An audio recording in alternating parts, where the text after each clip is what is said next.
Kaming mga OFW, mahaba ang pasensya namin, hindi dahil sa no choice lang kami. Una sa lahat, sino bang ayaw magtrabaho sa Pilipinas? Pero in reality, talagang okay naman magtrabaho sa Pilipinas.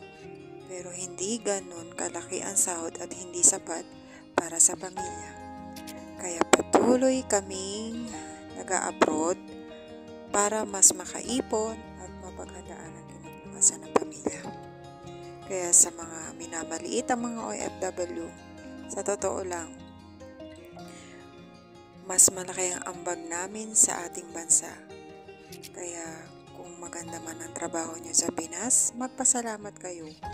Dahil sa totoo lang, hindi ganun kadali ang maging OFW sa ibang bansa. Hindi rin lahat sinuswerte dito sa ibang bansa. Kaya kung may kamag-anak, kapamilya kayong nasa ibang bansa, baka naman gusto nyong kamustahin sila, hindi para humingi lang ng pera, kundi kamustahin din sila kung ano yung kalagayan nila.